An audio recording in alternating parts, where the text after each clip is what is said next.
اللہ تعالیٰ ارشاد فرماتا ہے الا ان اولیاء اللہ لا خوف علیہم ولا هم يحزنون، یعنی بے شک اللہ کے ولیوں کو نہ کوئی خوف ہے اور نہ ہی کوئی رنج و ملال ہے۔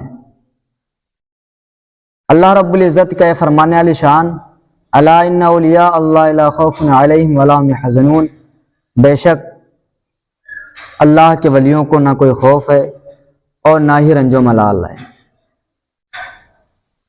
تو یہ وہ ایام چل رہے ہیں جن ایام کے اندر ہم اور آپ بنسبت حضور غوث اعظم رضی اللہ تعالیٰ عنہ نیاز دلایا کرتے ہیں۔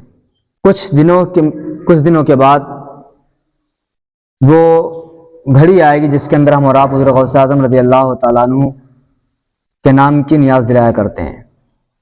حضور غوث اعظم رضی اللہ تعالیٰ عنہ یہ ایک مادرزاد ولی ہیں، پیدائشی ولی ہیں۔ آپ ایران کے ایک شہر جیلان میں پیدا ہوئے، اور جس دن آپ پیدا ہوئے وہ یکم رمضان مبارک تھا، اور آپ کی سب سے بڑی کرامت یہ ہوا کرتی تھی جب آپ پیدا ہوئے تھے کہ آپ جب پیدا ہوئے تو وہ رمضان کا مہینہ تھا، تو کبھی بھی آپ دن میں دودھ نہیں پیا کرتے تھے، جب بھی دودھ پیا کرتے تھے تو شام کے اندر دودھ پیا کرتے تھے۔ یہ حضور غوث اعظم رضی اللہ تعالیٰ عنہ کی پہلی کرامت ہے۔ آج تذکرہ حضور غوث اعظم رضی اللہ تعالیٰ عنہ کے بارے میں کیا جائے گا، اور یہ وہ حضور غوث اعظم رضی اللہ تعالیٰ عنہ ہیں جن کا قدم تمام اولیاءوں کی گردنوں کے اوپر ہے۔ کہتے ہیں بڑے پیر، سارے ولیوں کے ولی، قطب الاقطاب، سارے قطبوں کے قطب حضور غوث اعظم رضی اللہ تعالیٰ عنہ۔ آپ کے والد بہت ہی نیک اور پرہیزگار تھے۔ ایک دن آپ کے والد راستے سے جا رہے تھے تو راستے میں ایک دریا پڑی، تو اس دریا سے سیب بہتا ہوا جا رہا تھا۔ آپ کے والد نے اس سیب کو اٹھایا اور اس سے اپنے روزے کو افطار کر لیا۔ جب روزہ افطار کر لیا تو ان کے ذہن کے اندر خیال آیا کہ معلوم نہیں کہ یہ کس کا سیب ہو، اور ہم نے اس کی اجازت کے بغیر اس سیب کو کھا لیا ہے۔ آپ کے ذہن کے اندر یہ باتیں چلنا شروع ہو گئیں۔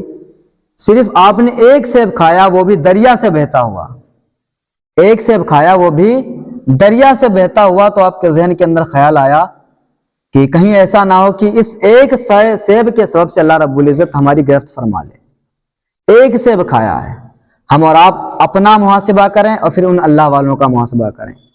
ہم اور آپ نہ جانے کس طریقے کا بس پیسہ ہونا چاہیے، کسی طریقے کا بھی ہو، حلال ہو یا حرام ہو، ہم اور آپ کو مطلب نہیں رہتا ہے۔ ہم اور آپ کے پیٹ حرام کاموں سے بھر رہے ہیں، حرام غذاؤں سے بھر رہے ہیں، لیکن ہمارے اندر مجال کیا جو اللہ کا خوف آ جائے کسی دن؟ مجال کیا ہم سود پہ سود کھاتے رہیں، اور کبھی ایسا ہو سکتا ہے کہ ہمارے ذہن کے اندر یہ آ جائے کہ اللہ دیکھ رہا ہے ہمیں؟ کسی شخص کے اندر یہ سوال پیدا نہیں ہوتا۔ انہوں نے صرف ایک سیب کھایا تھا، وہ بھی دریا سے بہتا ہوا سیب، توڑ کے نہیں، دریا سے بہتا ہوا سیب کھایا۔ آپ کے ذہن کے اندر خیال آیا کہ کہیں ایسا نہ ہو کہ اللہ رب العزت اس ایک سیب کے سبب سے اللہ رب العزت ہماری گرفت فرما لے۔ چنانچہ آپ نے اس سیب کے مالک کی تلاش شروع کر دی۔ آپ دریا کے کنارے چلتے رہے، کافی دیر کے بعد ایک باغ نظر آیا۔ تو دیکھتے کیا ہے کہ اس باغ کے اس دریا کے کنارے پر ایک درخت لگا ہوا ہے، اس سے سیب ٹوٹ کے گر رہے ہیں اور اس دریا کے اندر گر رہے ہیں۔ تو وہ سمجھ گئے کہ جو میں نے سیب کھایا ہوا ہے وہ اسی درخت کا ہے۔ تو وہ مالک کے پاس جاتے ہیں، اور جو باغ کے مالک تھے وہ بھی بہت اللہ والے تھے۔ اب کسی شخص کے سامنے کوئی ایک سیب کھا لے، کسی کا کوئی ایک سیب کھا لے اور اسے پتہ بھی نہ ہو، پھر وہ شخص کسی سے معافی طلب کرے کہ مجھے معاف کر دو، اسے پتہ بھی نہ کیوں معافی مانگ رہا ہے، تو اسے اندازہ لگایا جا سکتا ہے کہ کتنے بڑے اللہ والے ہوں گے۔ ہاں، تو وہ گئے تو پورا واقعہ ذکر کیا، پورا قصہ ذکر کیا، کہا ایسی سی بات ہے، میں نے سیب کھا لیا، مجھے معاف کر دیں۔ تو انہوں نے جان لیا کہ یہ بھی بہت بڑے اللہ والے ہیں، تو انہوں نے کہا کہ آپ کو 10 سال تک میرے باغ کی خدمت کرنی پڑے گی۔ آزمانا چاہا اور کہا 10 سال تک جو تم نے ایک سیب کھایا ہے، اس کے عوض تمہیں 10 سال تک میرے باغ کی خدمت کرنی ہوگی، تب ہم یہ تمہارا سیب معاف کریں گے۔ انہوں نے سوچ بچاری کی، غور و فکر کیا، کہا ایک سیب کھایا ہے 10 سال کی سزا۔ پھر وہ سوچنے لگے کہ چلو 10 سال تو ختم ہو جائیں گے، اگر اللہ نے ایک سیب کی وجہ سے مجھے گرفت فرما لی تو ہمیشہ ہمیں جہنم میں چلے جائیں گے. آپ نے 10 سال کی مشقت کو برداشت کر لی صرف ایک سیب کو معاف کرانے کے لیے. آپ نے منظور کر لیا کہ چلو میں 10 سال تک اس باغ کی خدمت کرتا رہوں گا. چنانچہ آپ مسلسل 10 سال تک، حضرت غوث اعظم کے والد 10 سال تک اس باغ کی خدمت کرتے رہے. جب 10 سال پورے ہونے کو ہوئے تو انہوں نے کہا اب اپنے سیب کو معاف کر دیجئے اور میں اپنے گھر چلا جاؤں. تو انہوں نے کہا ابھی ایک اور شرط باقی ہے. انہوں نے کہا ابھی ایک اور شرط باقی ہے. انہوں نے کہا، تو غوث اعظم کے والد نے کہا اب کون سی شرط باقی رہ گئی؟ 10 سال تک میں نے تمہارے باغ کی خدمت کی ہے، اب بھی کوئی شرط باقی رہ گئی؟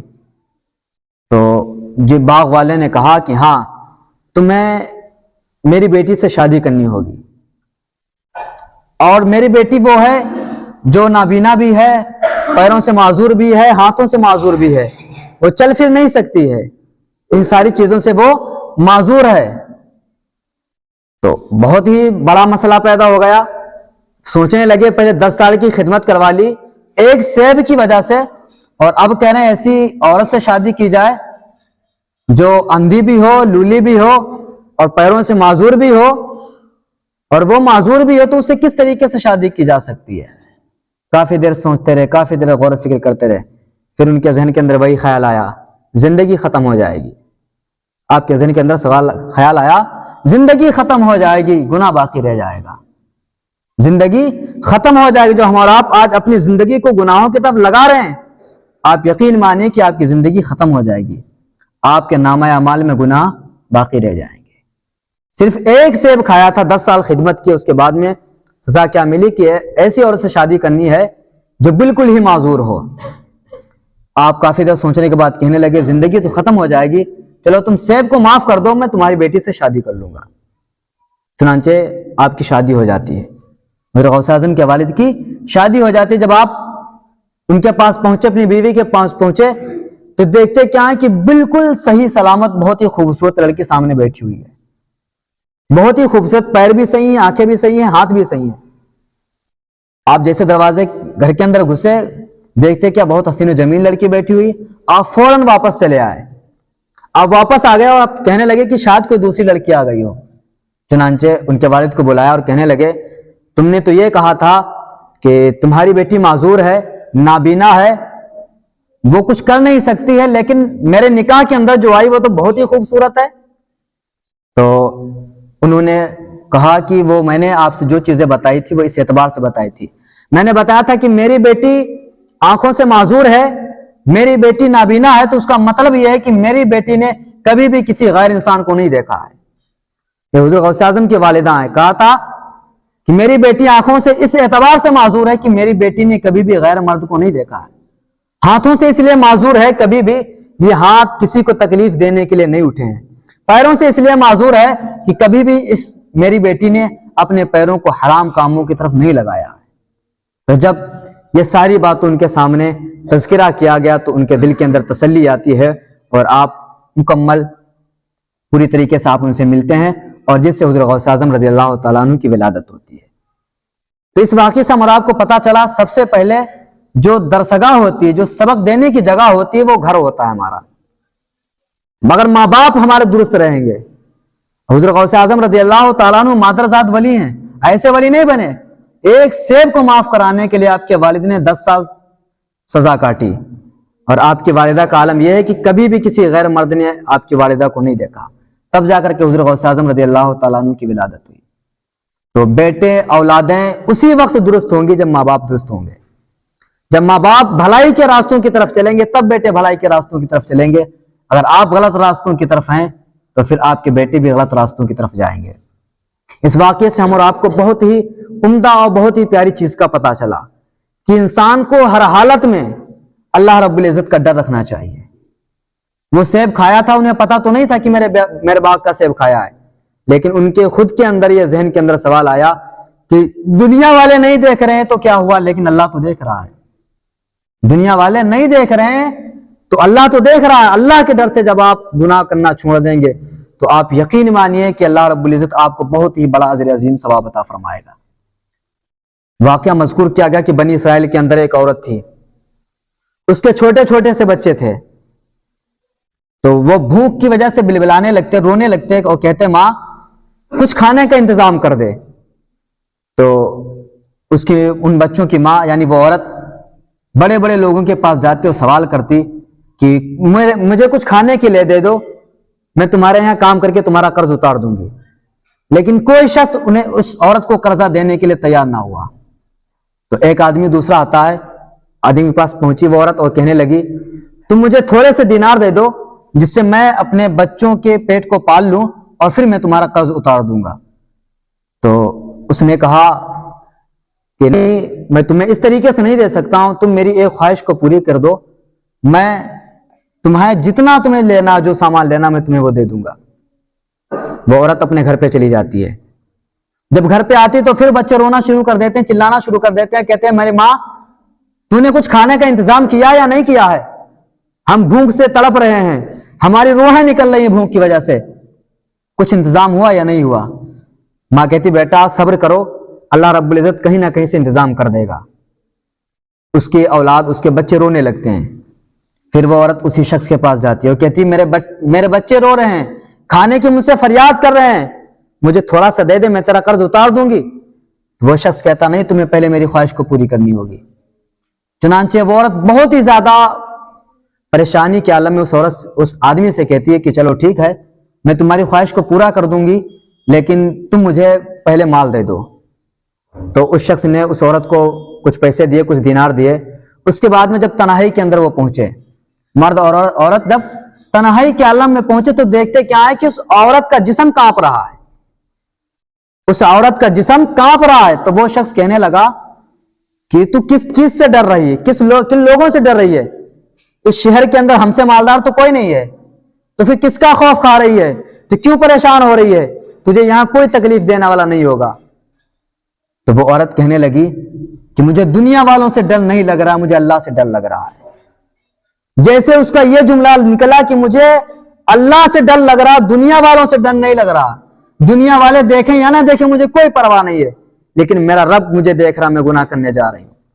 جیسے اس عورت نے اس جملے کو کہا, فوراً کا فوراً وہ شخص اس عورت سے دور ہو جاتا ہے اور کہنے لگا کہ عورت تو غریبی کے عالم میں بھی اللہ رب العزت سے اتنا ڈر رہی ہے, تو پھر مجھے کس قدر اللہ رب العزت سے ڈرنا چاہیے, مجھے کس قدر اللہ رب العزت سے ڈرنا چاہیے. چنانچہ وہ عورت, وہ شخص 80 دینار جو لگ بھگ یہاں ہندوستان کے اعتبار سے 2 لاکھ کے بنتے ہیں, ان 2 لاکھ کو معاف کر دیا اور اس سے کہا تو 2 لاکھ بھی لے جا اور میں تیرا یہ جرم بھی معاف کرتی ہوں, تو خوب جب بھی تجھے کوئی دقت ہو, کوئی پریشانی ہو, میرے پاس آ کر کے مال لے جانا. تو جب اس شخص کا انتقال ہوا تو کسی نے اس کو خواب میں دیکھا, پوچھا کیسے ہو, تو اس نے کہا کہ میری عمر تو گناہوں کے اندر گزر گئی, میں نے ہمیشہ گناہ کیے, لیکن ایک میں نے اچھا کام کیا تھا, اس ایک اچھے کام کی وجہ سے اللہ رب العزت نے میری بخشش عطا فرما دی. سبحان اللہ. ہاں, تو آپ میرے اس واقعے سے بتانا یہ مقصد ہے کہ آپ کہیں بھی رہیں, آپ کہیں بھی ہو, کوئی آدمی دیکھے یا نہ دیکھے, پھر بھی ہمارے اور آپ کے اوپر لازم ہے کہ ہم اور آپ گناہوں سے بچتے رہا کریں, اللہ رب العزت کا ڈر اپنے اندر پیدا کیا کریں. ہاں, اگر اللہ رب العزت کا ڈر ہمارے اندر آ جائے گا تو ہماری دنیا بھی درست ہو جائے گی اور ہماری آخرت بھی درست ہو جائے گی. ہم اور آپ گناہوں کے کام کرنا شروع کر دیتے تھوڑی تھوڑی سی مجبوریوں کے اوپر. آپ جب اسلام کی تاریخ کو پڑھیں گے تو پتہ چلے گا کہ ایسی ایسی عورتیں بھی ہوئی ہیں جنہوں نے اپنی زندگی دے دی لیکن حرام کاموں کی طرف نہیں گئی ہیں, خود بھوکے رہ لیا, ان کی تڑپ تڑپ کے روحیں نکل چکی ہیں, لیکن یہ کہو کہ کبھی گناہوں کا کام کیا ہو, کبھی سود بازی کی ہو, یا کسی کا حرام کے طور پر مال لے لیا ہو, یا کسی سے کسی کا مال چھین لیا ہو, ایسا کبھی بھی نہیں ہوا ہے. آج یہ وہ معاشرہ اتنا بیکار ہو چکا ہے, اتنا تبدیل ہو چکا ہے کہ انسان گناہ پہ گناہ کرتا رہتا ہے اور اسے ذرا سا تصور بھی نہیں آتا کہ ہمیں اللہ رب العزت کا حساب دینا ہے. انسان کو فکر ہی نہیں ہوتی کہ اللہ رب العزت کے یہاں حساب دینا پڑے گا. سب سے پہلی چیز اپنے اندر اللہ رب العزت کا خوف پیدا کیا کرو. جب بھی آپ کہیں بھی ہو, کوئی دیکھے یا نہ دیکھے, لیکن اللہ رب العزت دیکھ رہا ہے. آپ دل کے اندر کوئی بات کسی سے کہیں یا نہ کہیں, آپ چھپا سکتے ہیں, لیکن اللہ رب العزت سے آپ کسی بھی بات کو نہیں چھپا سکتے ہیں. تو اپنے دل کو بھی درست رکھو اور اپنی نیتوں کی بھی درست رکھو, اور کسی کے مال کے اوپر اپنی نگاہوں کو نہ جمایا کرو. ہاں, سود بازی نہ کیا کرو, حرام کاریاں نہ کیا کرو. اللہ کے میں نے آپ کو بتایا تھا, اللہ کے نبی صلی اللہ علیہ وسلم ارشاد فرماتے ہیں کہ جب تک آدمی کے پیٹ میں حرام کا لقمہ رہتا ہے,